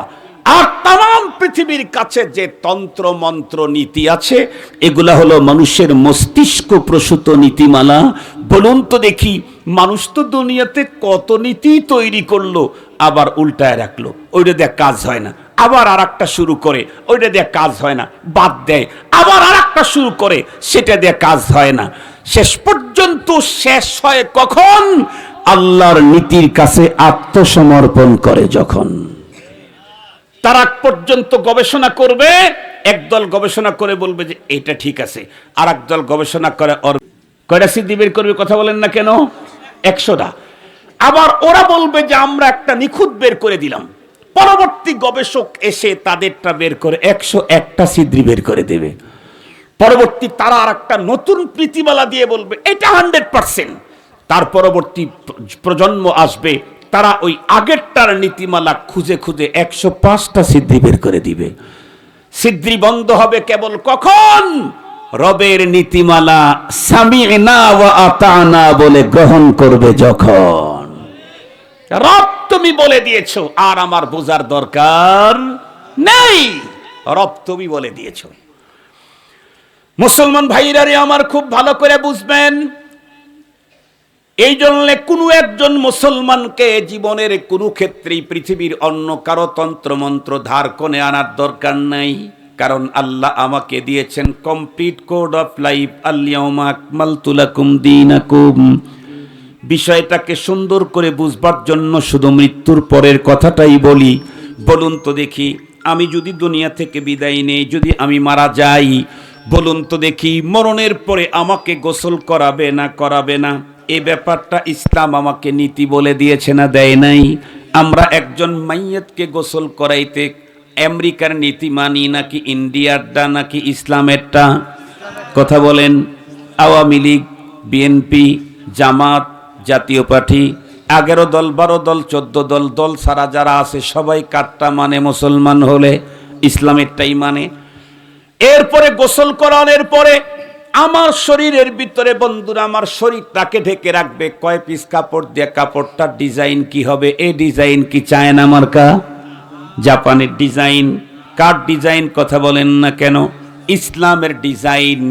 এরপরে আমাকে কাফনের কাপড়টা ইসলামের ডিজাইনে লাগাবার পরে আমাকে যখন কাঁধে করে নিয়ে কবরস্থানের দিকে মাটি দিতে নিয়ে যাবে, পথ চলার সময় ডিজাইন, বন্ধুরা আমার, লন্ডনেরটা চলে, কারটা চলে? কথা বলেন না কেন? ইসলামেরটাই চলে। এরপরে বন্ধুরা আমার, কবরস্থানে যখন আমাকে নামায়া দিল, আমার কবরের ভিতরে 3 জন বা 2 জন নেমে গেল কবরের গর্তের ভিতরে আমাকে শোয়াবার জন্য। তখন আমাকে চিৎ করে শোয়াবে না কাত করে শোয়াবে? বন্ধুরা আমার, মাথাটা কোন দিকে দিবে, পা কোন দিকে দিবে, এই নীতিমালা আমাকে দাদা বাবু দিয়েছে নাকি ইসলাম দিয়েছে? মুসলমান খুব ভালো করে বুঝবেন, সেখানেও আমি ইসলাম মানলাম, ইসলাম আমাকে নীতি দিয়েছে বডিটা কোন দিকে রাখতে হবে, চেহারা কোন দিকে থাকবে, পা কোন দিকে থাকবে, মাথা কোন দিকে থাকবে। এরপরে আমার বন্ধুরা আমার বুকের উপরে যখন মাটি দিবে সেই মুহূর্তে এমনে এমনে মাটি দিবে, কোদাল দিয়ে দিবে নাকি বেকু দিয়ে দিবে নাকি হাত দিয়ে দিবে, যখন মাটি ছুড়বে তখন কোনো দোয়া কালাম পড়বে কিনা, এই নীতিমালা আমাকে কে দিয়েছে? খুব ভালো করে বুঝবেন যে ইসলাম আমাকে মৃত্যুর পরে ডেড বডিটা পর্যন্ত কবরে শোয়ানের এত সুন্দর নীতিমালা দিল। সেই ইসলাম আমাকে দুনিয়াতে বেঁচে থাকার জন্য ফ্যামিলি নীতি, সমাজনীতি, পৌরনীতি, অর্থনীতি, শিক্ষানীতি, রাষ্ট্র পরিচালনার নীতি দিয়েছে না দেয় নাই? একটু জোরে বলেন। মুহতারাম হাজিরিন, যে ইসলাম মৃত্যুর পরে আমার ডেড বডি কেমনে কবরস্থ করতে হবে তার নীতিমালা দিল, সেই ইসলাম আমাকে দুনিয়াতে চলার, রাষ্ট্র পরিচালনা করার, সমাজ পরিচালনা করার, অর্থ ইনকাম করার, অর্থ ব্যয় করার, নিজের সন্তানদেরকে কোন শিক্ষায় শিক্ষিত করবে সেই ব্যাপারে নীতিমালা দেয় নাই। এখন আমি আমার টোটাল লাইফে ইসলামের নীতিমালাকে মানলাম না, কেবলই মরণের পরে সোজা হলাম সাপের মতো। কথা বলেন তো দেখি, ওই সোজা হয়ে কতটুকুন আমি আমার পরপারের মুক্তি মিলাইতে পারবো? মুসলমান, এর চাইতেও ভয়ঙ্কর কথা কোরআন শুধু এতটুকুন বলে দেয় নাই যে তোমাদেরকে কমপ্লিট কোড অফ লাইফ দেওয়া হলো, তোমাদেরকে বন্ধুরা আমার পরিপূর্ণ দিন দেওয়া হলো, বাইরে যাওয়ার দরকার নাই, শুধু এতটুকুন বলে নাই। কোরআন আর এক আয়াতে তো ইমানদারকে না বন্ধুরা আমার ইন্ডিকেট করে, বন্ধুরা আমার তাদেরকে লক্ষ্য করে বললেন, ইয়া আইয়ুহাল্লাযীনা আমানু, ও ইমানদার, উদখুলু ফিস সিলমি কাফা, ইসলামের ভিতরে তুমি পুরাপুরি ঢোকে পড়ো। তার মানে এই আয়াতে আল্লাহ পাক জানায় দিলেন ইসলামের বাইরে কোনো মুসলমানের যাওয়ার কোনো পারমিশন নাই। আগের আয়াতে বলছেন ইসলামের বাইরে যাওয়ার প্রয়োজন নেই, কারণ আমাকে দেওয়া হয়েছে কমপ্লিট কোড অফ লাইফ, পরিপূর্ণ দিন, সঙ্গত কারণে বাইরে যাওয়ার দরকার নাই। পরের আয়াতে কি বললেন? বাইরে যাওয়ার পারমিশনও নাই। কথা বলেন না কেন? প্রয়োজন তো নাই, নাই পারমিশনও নেই। তুমি যদি ইসলামের বাইরে যাও তাহলে তোমার অবস্থা হবে দুইটা। একটা হলো ইসলাম বাদে অন্য কোনো তন্ত্র মন্ত্র, অন্য কোনো ধর্মের সভ্যতা সংস্কৃতি তোমার খুব চয়েসফুল হয়েছে, এজন্য তুমি ওইটাকে ধরো। তাহলে তোমার ব্যাপারে পয়গম্বরের এই স্পষ্ট সতর্কবার্তা, আল মারউ মা মান আহাব্বা, তুমি যাকে মহব্বত করবে পরপারে তোমাকে তোমার প্রিয় লোকের সাথে হাসর করায় দেওয়া হবে। সুবহানাল্লাহ, নাউজুবিল্লাহ, কোনটাই বলেন না। যদি চলা হয়, মুহাব্বত হয় ইসলামের সংস্কৃতির প্রতি, তাহলে আলহামদুলিল্লাহ। আর যদি ভিতরে থাকে নাস্তিকার দাদা বাবুদের সংস্কৃতির প্রীতি, তাহলে নাউজুবিল্লাহ, নাউজুবিল্লাহ। কথা বলেন না কেন? এই প্রসঙ্গে আমি একটা ঘটনা আপনাদেরকে শোনাই, বয়ান শেষ করে দেই। আমার কানে কানে অবশ্য এক মুরব্বী কয়েকটা দায়িত্ব দিয়ে গেছে, এই দায়িত্বটাও আমি পালন করার জন্য চেষ্টা করব যদি আপনারা থাকেন। আর যদি না থাকেন তাহলে আর আমি দায়িত্ব পালন করব কেমনে? অন্য মাহফিলে যা দায়িত্ব পালন করব। থাকবেন তো কিছুক্ষণ? ইনশাল্লাহ। অনেক সময় না, অনেক সময় না, ইনশাল্লাহ এই 10-15 মিনিট সব শেষ হয়ে যাবে। আপনারা শুনেছেন, আমার মুখ থেকেও হয়তো শুনেছেন। আমার তো আলহামদুলিল্লাহ শত শত না হাজার বয়ান আছে আমার, আলহামদুলিল্লাহ। তবে কোনো বয়ান আমার নিজের তত্ত্বাবধানে রেকর্ড করা নাই। আমাকে একবার আমার এক শ্যালক বলে, দুলা ভাই, আপনার বয়ানগুলো আপনি যদি নিয়ন্ত্রণ করে যদি ইউটিউবে ছাড়তেন তাহলে কিন্তু এখান থেকে অনেক টাকা ইনকাম করতে পারতেন। শ্যালক তো, আমি ডাক দিয়ে কইলাম, এই এক ওয়াজ কয়বার বেশ মুরে, মানে আমার সিরাজগঞ্জের মানুষ তো, সিরাজগঞ্জের ভাষা দিয়ে আঞ্চলিক ভাষায় শ্যালক হিসাবে বললাম, এই এক ওয়াজ কয়বার বেশ মুরে। তার মানে আলহামদুলিল্লাহ ওয়াজ করি টাকা কামানোর জন্য নয়, টাকা পাই, তবে টাকা কামানো আমার টার্গেট না। আলহামদুলিল্লাহ, আল্লাহ জানে আমরা যখন ওয়াজ শুরু করছি তখন ওয়াজ করার পরে টাকাই দিত 100, তার আবার কি কামানের উদ্দেশ্য লিয়া মোহ থাকবে? বয়ান করতাম আগে 75 টাকাও দিত, শুধু 75 টাকা। সাইকেল নিয়ে ওয়াজ করতে গেছি, বাড়ির পাশের গ্রামে কবরস্থান, ওয়াজ করতে নিয়ে গেছে। এক হুজুর ছিলেন মুফতি আব্দুর রাজ্জাক কাসেমি, আপনাদের এখানেও মনে হয় আসছেন। উনি আমার বাবার মাদ্রাসা পড়াইতেন, এখন আমি ওই মাদ্রাসার প্রিন্সিপাল। উনি আমাকে জোর করে ধরে বলতেন, ভাই আপনার কণ্ঠ ভালো, এলেম ভালো, চলেন না একটু ওয়াজ করি, মানুষ কিছু দিনের কথা শুনলো। না, ভাল লাগে না, কেন, চলেন, ধরে নিয়ে যেত। পরে ওনার আগে আমাকে বলতো যে এই মৌলানারে আগে ওয়াজ করান, তো আমি ওয়াজ করতাম। পরের বছর হয়তো কি ওনারে বাদ দিয়ে আমারে দাওয়াত দিত, পরের বছর ওনারে বাদ দিয়া আমারে দাওয়াত দিত। আল্লাহ তাআলা এভাবে ধীরে ধীরে ধীরে ধীরে পর্যন্ত নিয়ে আসছেন। তখন কোনো অডিও ভিডিও মোবাইল, কথা বলেন না কেন, ছিল না। এবং শুরুতে কেউ ভিডিও করবে সাহসী কারো ছিল না, আমি এটা করতে দিতাম না। পরে যখন দেখি যে এটা সবাই করতেছে, বড়রাও করতেছে, অনেকে এটার ব্যাপারে বৈধ অবৈধ ইখতিলাফ হয়ে গেছে, তখন বুঝলাম যে বিষয়টা শিথিল হয়েছে। এই তার কারণে এগুলা দাঁড়ায় আছে, নাইলে এগুলা দাঁড়াইলে আমি বসে থাকতাম না আগে। সেটা লম্বা কথা, ওগুলো বলতে যেতে চাই না, ওদিকে যেতে চাই না। একেবারে মুখতাসার করে বলবে, ঘটনা আপনারা শুনেছেন, আবারও শুনলে তো গুনাহ হবে না। মক্কাতুল মুকাররমায় একজন আলেম মানুষের মৃত্যু হয়ে গেল, শর্ট করে বলতেছি। মক্কা মদিনায় চাকরি টাকরি করছেন, হজব্রত পালন করতে গেছেন, এরকম লোক তো এখানে আছেন। মক্কা মদিনার সিস্টেম কি বলেন তো দেখি? আমি প্রথম যখন হজ করতে গেছি 8 সালে, তো সবাই খুব দ্রুত বাসার থেকে, হারাম একটু দূরে, দ্রুত যায় নামাজ পাবো না দেখে গোসল কইরা কাপড়টা এভাবে শুধু একটু চিপানি দিয়া ওভাবেই করে ভাঁজ করে রেখে গেলাম। ওইটা বিছায় দিতে গেলে 3 তলার উপরে উঠতে হবে, তাহলে আমি জামাত পাবো না। নামাজ পড়ে এসে দেখি ওই অবস্থাতেই আমার কাপড় শুকায় টুকায় কমপ্লিট হয়ে রয়েছে। তার মানে হলো মক্কা মদিনার বাতাসটাই এমন, ওইখানে কোনো কিছু মরে গেলে ফুলে ফেটে পচে না, ওইখানে কোনো খানা পচে না, ওইটা হলো শুটকি হয়ে যায়। কি হয়ে যায় কথা বলেন? আবহাওয়াটাই হলো এমন, শুটকি হয়ে যায়। আমি নিজে কোরবানির পশু কিনতে গিয়ে দেখি ওখানে 2টা পড়ে রয়েছে, এখানে 3টা। আমি মনে মনে ভাবছি ইন্না দিলে কিছু গন্ধ হবে। দেখি যে কারো মুখে নাকে হাত দেওয়া নাই, আমি একা একা হাত দিয়ে জানি কেমন লাগতেছে। পরে একটু আগায় গেলাম, দেখি কোনো গন্ধ নাই, বরং ধীরে ধীরে শুটকি হইতেছে। তো এই দেশের, আমাদের দেশের কবর, ওই দেশের কবর কিন্তু এক পদ্ধতিতে না। আমাদের দেশের কবরের ভিতরে বাস দেয় না, দেয় না? মক্কা মদিনায়, আরে মক্কা মদিনায় মরা মানুষের বাস দিবে কখন? জিন্দা মানুষের বাস দিতে চাইলে তাই তো নাই। আমাদের দেশের মানুষ জিন্দা মানুষের বাস দিবে লেগে করে না, আপনাদের টাঙ্গাইলে করে না। কথা বলেন না কেন? এখন বুঝছেন, এত পরে বুঝলেন? একটু রসিকতা করলাম, বাড়ির পাশের মানুষ তো। আমাদের দেশে তো মানুষ একজন আরেকজনকে বাস দিবার লেগে করে ফিরি। ওই দেশে জিন্দা মানুষকে বাস দেওয়ারই টাইম সুযোগ নাই, মরা মানুষকে বাস দিবে কেমনে? ওই দেশে কবর ভিন্ন সিস্টেমে দেয়।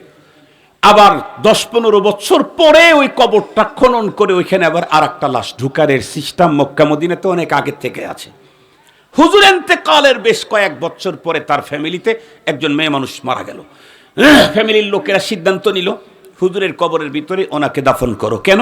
এতদিনে হুজুরের লাশ আর নাই, হয়তো মাটির সাথে মিশে গেছে, নয় 2-1টা হাড্ডি গুড্ডি পাওয়া যেতে পারে, এক জায়গায় জড়ো করে রাখলেই তো হলো। হজের মৌসুম ছিল, সবাই মেয়েটাকে গোসল করায়া কাফন পরায়া দাফন করার জন্য কবরস্থানে নিয়ে গেছে। কবরটা খনন করার পরে দেখতেছে আশ্চর্য হালত কি, কবরের ভিতরে সদ্য দাফন করা একটা লাশ। ইন্না লিল্লাহি, এটা হলো কেমনে? লাশ দাফন ভিতরে করলে উপরের মাটি তো বোঝা যাবে, উপরের মাটিতে কোনো খোঁড়াখড়ির সিস্টেম নাই, কিন্তু ভিতরের লাশটা মনে হচ্ছে কিছুক্ষণ আগে দাফন করে গেছে। আরো আশ্চর্য কথা হলো, কাফনের কাপড় এমনটা ব্যবহার করা হয়েছে যে এই জাতীয় কাপড় মক্কা মদিনার ভিতরে ব্যবহার হয় না, এটা অন্য কাপড়। এরপরে যখন বন্ধুরা আমার কাপড়টা যখন মাথার দিকে খুলছে, আরো আশ্চর্য হয়ে গেল। কেন? কারণ এখানে তো একজন পুরুষ মানুষের লাশ দাফন করা ছিল, আলেম। এ তো দেখি পুরুষের লাশ না, এটা একজন মেয়ে মানুষের লাশ। আরো আশ্চর্য হয়ে গেল, লাশের চেহারার দিকে তাকায়াই তারা বুঝতে পারলো এটা আরবের কোনো মানুষের চেহারা এমন হয় না, এত ইউরোপিয়ান মানুষ মনে হয়। মুহূর্তের ভিতরে খবরটা পুরা এলাকায় ছড়ে গেল। হাকিমুল উম্মত মুজাদ্দিদুল মিল্লাত শাহ আশরাফ আলী থানভী রহমাতুল্লাহ আলাইহি ওনার কিতাবের ভিতরে লিখেছেন, উনওয়ান কায়েম করেছেন, ইস্তেহসানে কুফর বি কুফর হে। আবারও বলছি, আমার ফতুয়া না, হাকিমুল উম্মত মুজাদ্দিদুল মিল্লাত আশরাফ আলী থানভী রহমাতুল্লাহ আলাইহির ফতুয়া। উনি লিখছেন ইস্তেহসানে কুফর বি কুফর হে। একটা পর্যায়ে বন্ধুরা আমার খবরটা এলাকায় ছড়ে গেল। ইউরোপের যত মানুষ হজ পালন করতে আসছে এর ভিতরে একজন লোকের কানে এই খবরটা ঢোকার পরে উনি পাগলের মতো হয়ে হন্য হয়ে ছুটলেন। এক পর্যায়ে কবরস্থানের এখানে এসে হাজার মানুষদেরকে বন্ধুরা আমার ভিড় ছেদ করে কবরের সামনে গিয়ে এক মর্তবা তাকাইলেন। এরপরে উপস্থিত লোকদেরকে ডেকে বললেন, ভাই একটু খামোশ হন, এই মেয়েটির লাশের খবর আমার কাছে আছে, আমি ওরে চিনি। লোকেরা ভাবতেছিল না জানি হজ ব্রত পালন করতে আসছে এই লোকের সঙ্গেই ওই মেয়েটা এসেছিল, তাই তো মারা গেছে, হয়তো এখানে দাফন করেছে, কিন্তু কবরের উপরের ভাবটা তো সেই রকম মনে হলো না। জিজ্ঞাসা করে, বলুন কি খবর আছে বলেন।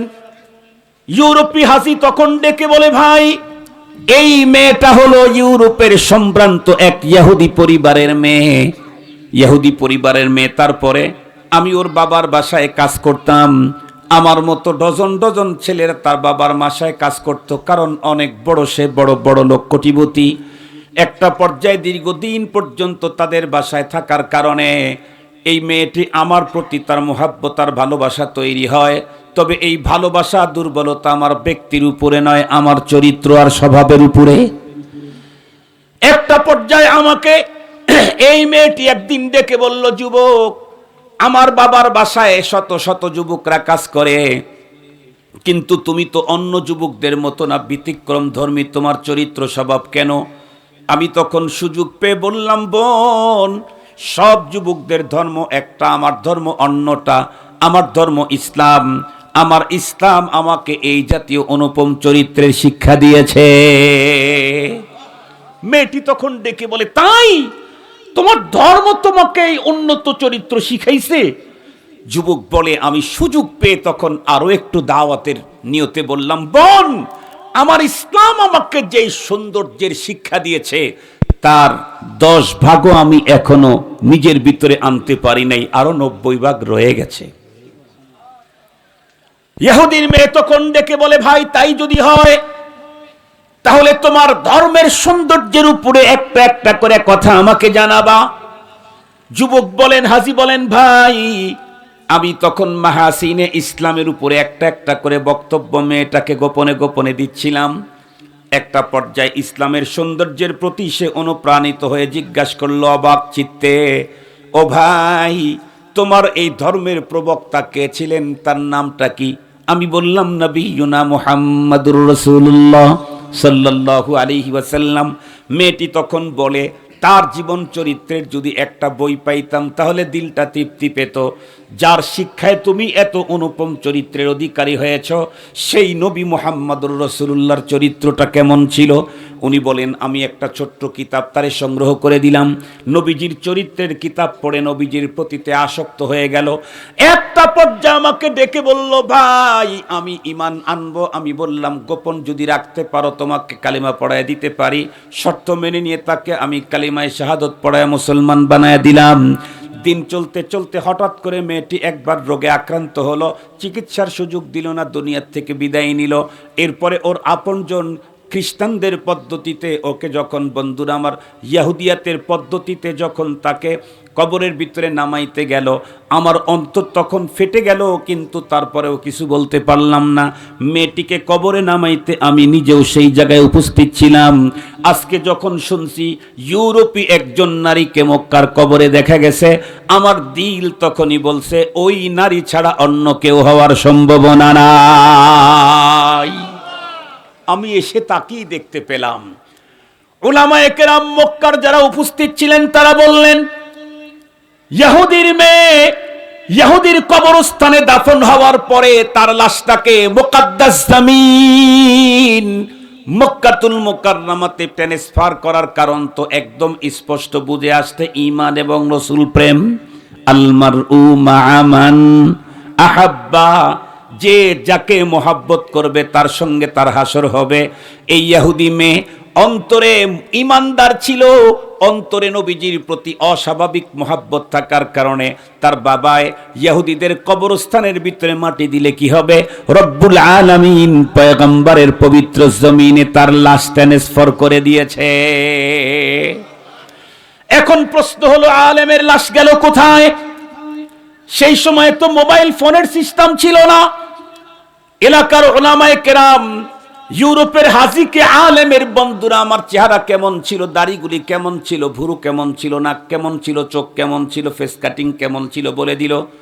বলল, ভাই তুমি ইউরোপে যাওয়ার পরে এই মেয়েটার কবর খনন করে দেখবা সেখানে হুজুরের লাশ পাওয়া যায় নাকি। একদম সংক্ষিপ্ত, শেষ পর্যন্ত এখানে আসলো।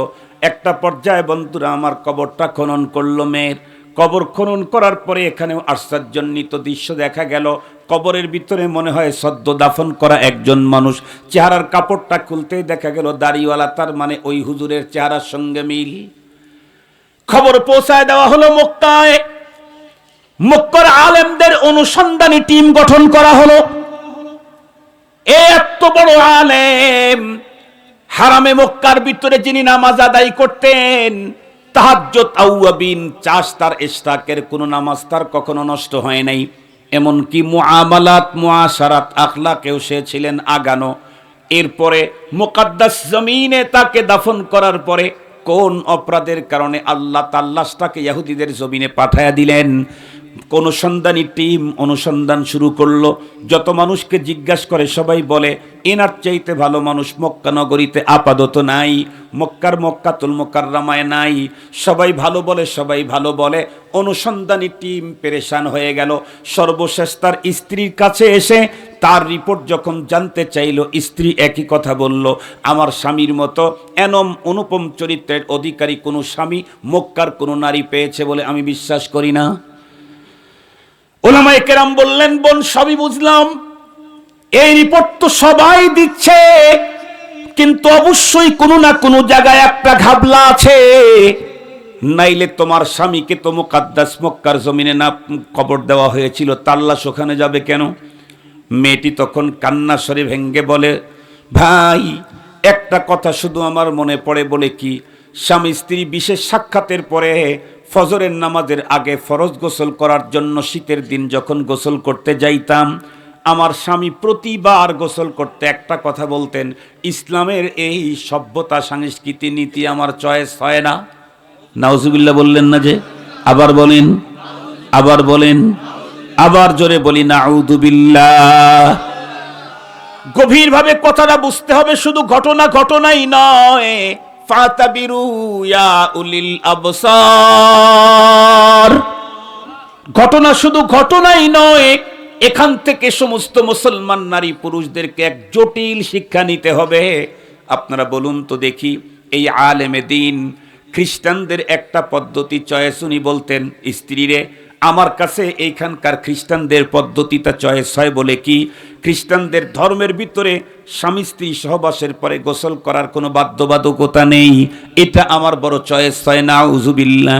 খুব ভালো করে বুঝবেন, ওনার অন্তরের ভিতরে খ্রিস্টানদের রীতিনীতি চয়েস হলে কি হবে, উনি কিন্তু কখনো খ্রিস্টানদের ওই পদ্ধতি অবলম্বন করেন নাই।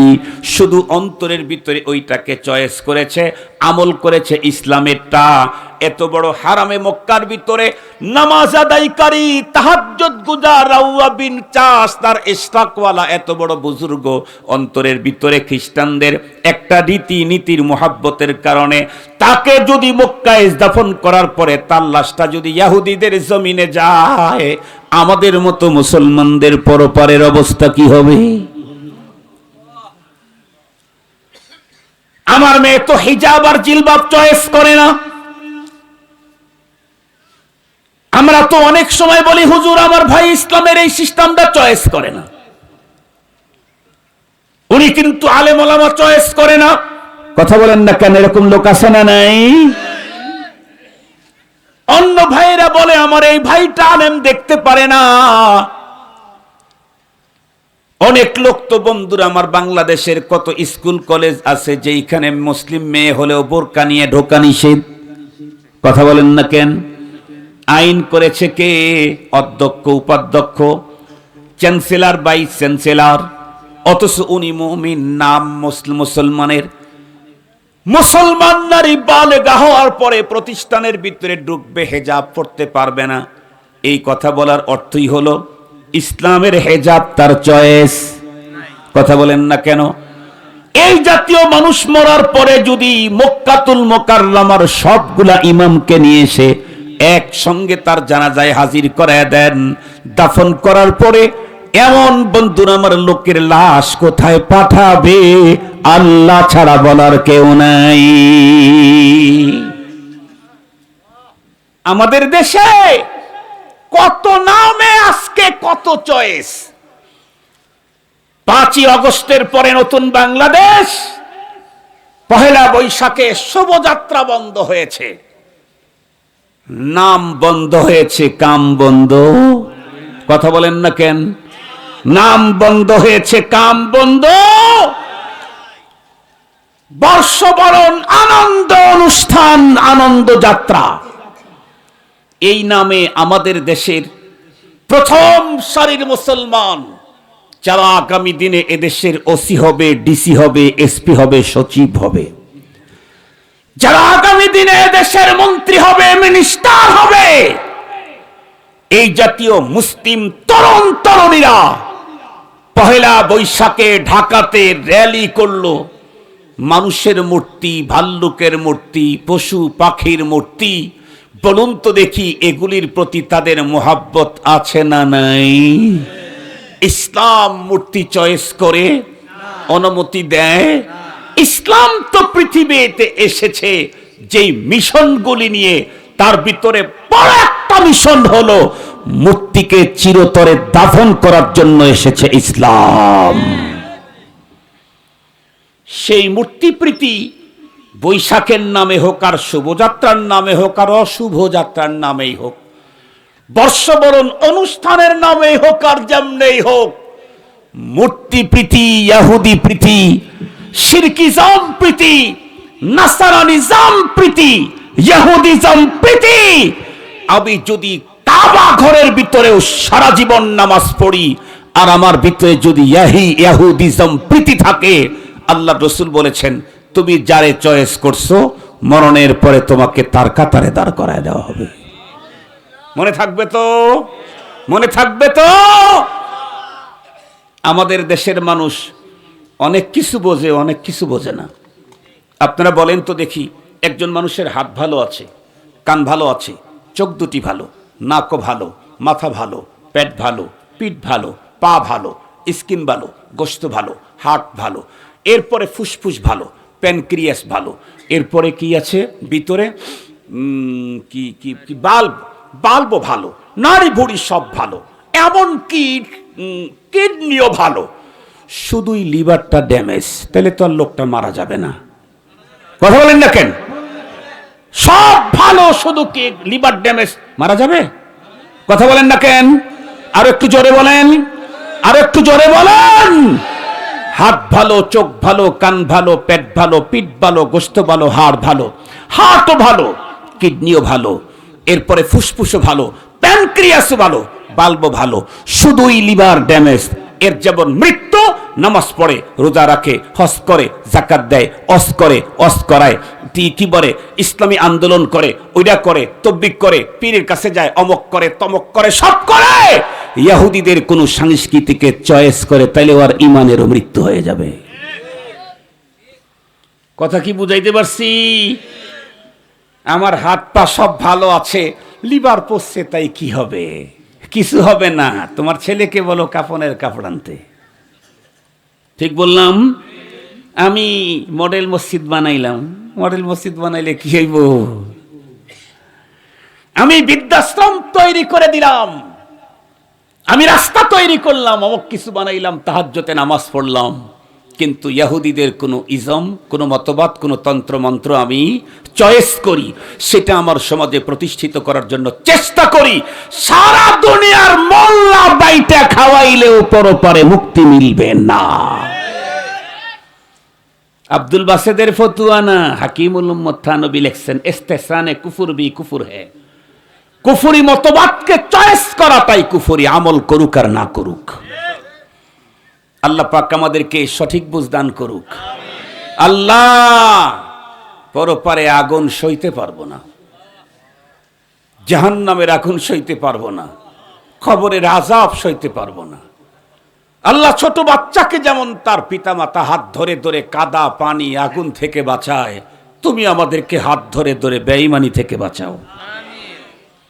তুমি আমাদেরকে হাত ধরে ধরে কুফরি শিরিকি থেকে বাঁচাও। তুমি আমাদেরকে হাত ধরে ধরে জাহান্নামের আগুন থেকে বাঁচাও। এখন একটা কথা আপনাদের কাছে আমি জিজ্ঞেস করতে চাই, এতক্ষণ পর্যন্ত আলোচনা শুনে কি মনে হলো কোরআনের এই আলোচনাগুলো দরকার নাই? তেমন আপনারা এত আস্তে আওয়াজ দেন কেন? নাকি আমার কানে সমস্যা? এতক্ষণ পর্যন্ত আলোচনায় কি বুঝলেন? এই জাতীয় আলোচনা আমাদের জন্য উপকারী, প্রয়োজন, শুধু আমাদের না, আমাদের বাড়ি মানুষের জন্য। তাহলে এই প্রোগ্রাম আগামী দিনে চলবে না অফ হয়ে যাবে? ইনশাআল্লাহ, ইনশাআল্লাহ, ইনশাআল্লাহ। অতীতের ভয়াবহ দিনগুলাতে যেহেতু চলছে, সামনে তো নতুন বাংলাদেশ, কি বলেন? দেখি কেমন নতুন আপনারা গড়েন। সামনে ভোটের দিন যদি আসে, তখনই বোঝা যাবে আপনারা কোনটা চান। আমার দেশের মানুষ ওয়াজে বক্তৃতাতে পীর সাহেবের দরবারে হুজুরের জন্য জীবন দিয়ে দিবে, কিন্তু ভোট দিতে রাজি নেই হুজুরকে। কথা বলেন না কেন? ভোটের বাক্স দিলে হুজুর একটা খালি, কাটটা ভরে ওই যে চাঁদাবাজি করে, টেন্ডারবাজি করে, ওই যে অমুকেরটা নেয়, ওই যে অমুকে ধাক্কায়, ওই যে অমুককে অপমান করে, অমুককে এই করে সেই করে, তাদেরটা চলে, হুজুরেরটা চলে না। এই হলো আমাদের দেশের মুসলমান, আমাদের ইমানের হালত। আল্লাহ আমাদেরকে সঠিক বুঝ দান করুক। ওয়ান টেস্টে কমপক্ষে একবার হলেও তো দেখা দরকার। যে অনেক দূরকে দেখলাম, দেখি মোল্লার আবার কি করে, একবার একটু দেখি। দেখা দরকার না? দেখা দরকার না? কয় বছর অন্যরা জোর করে থাকলেও মোল্লারা জোর করে থাকবে না, এটা আমি গ্যারান্টি দিতে পারি ইনশাআল্লাহ। সদস্য আছে, নতুন কিছু সদস্য আমরা দেখতে চাই। একযোগে 10 জন লোক দাঁড়ান, একযোগে 10 জন লোক দাঁড়ান, মাত্র 1000 টাকা। কোন বয়সের আমি তা বলতে চাই না। আপনি বৃদ্ধ আসেন, একটু কষ্ট করে দাঁড়াবেন, মুরব্বী যত কষ্টই হোক একটু দাঁড়াবেন। একযোগে 10 জন লোক প্রথম চান্সে আমি দেখতে চাচ্ছি। আলহামদুলিল্লাহ, যাদের বয়স বেড়ে গেছে তাদের তো আরো বেশি সুবিধা, অল্প দিন পরে মারা যাবেন, সারা জীবনের নেকি পাবেন। জোয়ান যারা আছে তারা বেশি দিন থাকবে, বেশি দিন দিতে হবে। আলহামদুলিল্লাহ, একজন, অনেক লোক তো দাঁড়ানো আছে, কোনগুলা যে দেওয়ার দাঁড়ানো, কোনগুলা যে এমনে দাঁড়াইছে কোমর সোজা করার জন্য, এটা বুঝবো কেমনে? আসেন না ভাই। আলহামদুলিল্লাহ, 1 2, ইতিপূর্বে যারা দিয়েছেন তারা না, যারা নতুন, এরকম আমি 10 জন একসঙ্গে দাঁড়াইতে বলছি। ইনশাআল্লাহ আজকে আমরা 10 জন দাঁড়াবো। আল্লাহ আগামী দিনে মুহাম্মদ ওয়া আলা আলিহি ওয়া আসহাবিহি ওয়া বারিক ওয়া সাল্লিম। আলহামদুলিল্লাহি রাব্বিল আলামিন, ওয়াসসালাতু ওয়াসসালামু আলা সাইয়্যিদিল আমবিয়া ওয়াল মুরসালিন ওয়া আলা আলিহি ওয়া আসহাবিহি আজমাইন। ربنا ظلمنا أنفسنا وإن لم تغفر لنا وترحمنا لنكونن من الخاسرين ربنا لا تزغ قلوبنا بعد إذ هديتنا وهب لنا من لدنك رحمة إنك أنت الوهاب رب العالمين 15তম 4 দিন ব্যাপী তাফসিরুল কোরআন মাহফিলের আজকে 3য় দিনের আখেরি মুহূর্ত। ইয়া আল্লাহ, গভীর রাত, ইয়া আল্লাহ, নেককার পরহেজগার দিনদার তোমার বান্দা বান্দীদেরকে নিয়ে ভিক্ষুকের মতো হাত দুখানি উঁচু করেছি। মেহেরবানি করে আমাদের প্রত্যেকের আশা বসা 4 দিনের তাফসিরি ইন্তেজাম এবং এই কমিটিকে কবুল করে নাও। যত মানুষ এসেছিল প্রথম দিন থেকে আগামী দিনে যারা আসবে তাদের প্রত্যেককে ক্ষমা করে জান্নাতি হিসাবে কবুল ফরমাও। আল্লাহ, পৃথিবীর আকাশে যখন শাওয়ালের চাঁদ উদয় হয়েছে, জাহান্নামের গেটগুলি খুলে গেছে, ইয়া আল্লাহ তাই বলে তুমি আমাদের আপনদের কবরের ভিতরে তুমি জাহান্নামের আগুন ঢুকতে দিও না। আল্লাহ তোমার কুদরতের পায়ে ধরে বলি, আমাদের প্রত্যেকের আপনজনদের জীবনের গুনাহগুলি মাফ করে তুমি কবরটা জান্নাতের বাগান বানিয়ে দাও। রব্বুল আলামিন আমাদের ছেলে মেয়ে ভাই বেরাদার বন্ধু বান্ধব স্ত্রী পুত্র কন্যা দেশে বিদেশে যারা আছে তাদের প্রত্যেককে তুমি দুনিয়া আখিরাতের কল্যাণ দান করো, সুস্থতার সঙ্গে নেক হায়াত বাড়ায় দাও, নেক জিন্দিগি আমাদেরকে নসিব ফরমাও। রব্বুল আলামিন জানি না কার অন্তরের ভিতরে কোন ব্যথা বেদনা আছে দূর করে দাও, কে কোন রোগে আক্রান্ত সুস্থতার নেয়ামত দান করো, কে কোন মুসিবতের মধ্যে আছে মুসিবত হটায় দাও, কার মনের ভিতরে কোন বৈধ তামান্না কবুল ফরমাও। জানি না কার দাম্পত্য জীবনে অশান্তি আছে, আল্লাহ শান্তি দিয়ে দাও। কার সন্তান অবাধ্য, সন্তানদেরকে পিতামাতার বাধ্য বানায় দাও। জানি না কার রিজিকের প্রবলেম আছে, আল্লাহ প্রত্যেকের রিজিকের ভিতরে ওয়াসাআত দান করো। तमाम পৃথিবীর মজলুম মুসলমানদেরকে জুলুমের হাত থেকে বাঁচাও। বিশেষ করে কাশ্মীরের মুসলমানদেরকে রক্ষা করো, গাজার মুসলমানদেরকে রক্ষা করো। রব্বুল আলামিন তোমার খানায় কাবা রক্ষার জন্য তুমি আবাবিল পাঠিয়েছিলে আল্লাহ। বাইতুল মুকাদ্দাস তো তোমারই ঘর, এই ঘর রক্ষা করার জন্য বাইতুল মুকাদ্দাসের অধিবাসীদেরকে হেফাজত করার জন্য আবারও তুমি আবাবিল পাঠায়া দাও। রব্বুল আলামিন নিজের চোখে দেখলাম গাজার একজন মুসলিম মহিলার উপরে কতগুলি হায়ানের বাচ্চা আক্রমণ করছে। হে আল্লাহ, ওই দৃশ্য দেখে কোনোভাবেই ঠিক থাকা যায় না। আমাদের অন্তরে কতটুকুন মায়া তুমি দিয়েছ, তাই যদি ঠিক থাকতে না পারি, ওগো দয়ার সাগর করুণার আধার, তুমি কি করে মজলুম মাসুমদের রক্ত সহ্য করো আল্লাহ। ইয়া আল্লাহ, তামাম দুনিয়ার ইয়াহুদি নাসারাদেরকে নিস্তনাবুদ করে দাও। তামাম পৃথিবীর কারাগারে বন্দী মুসলিম নারী পুরুষদের মুক্তির ব্যবস্থা করে দাও আল্লাহ। এই তাফসির মাহফিল এই কমিটিকে কবুল মঞ্জুর করে নাও, কিয়ামত পর্যন্ত দায়েম কায়েম রাখো আল্লাহ। যারা সদস্য পদ গ্রহণ করলো তাদেরকে সুস্থতার সঙ্গে নেক হায়াত বাড়ায়া দাও।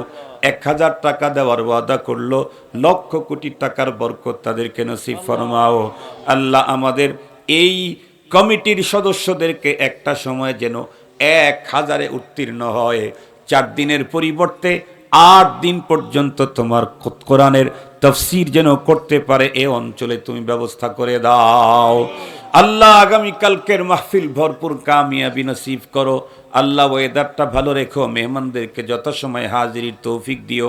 এলাকার মুসলমানদেরকে কোরআনের দরসের বরকতপূর্ণ মজলিসে হাজির তুমি নিজে করে দিও। রব্বানা তাকাব্বাল মিন্না ইন্নাকা আনতাস সামিউল আলিম ওয়া তুব আলাইনা ইয়া মাওলানা ইন্নাকা আনতাত তাওয়াবুর রহিম। ওয়া সাল্লাল্লাহু তাআলা আলা খায়রি খালকিহি মুহাম্মাদিন ওয়া আলিহি ওয়া আসহাবিহি আজমাইন বিরহমাতিকা ইয়া আরহামার রাহিমিন। আসসালামু আলাইকুম ওয়া রাহমাতুল্লাহি ওয়া বারাকাতুহু। একটু সময়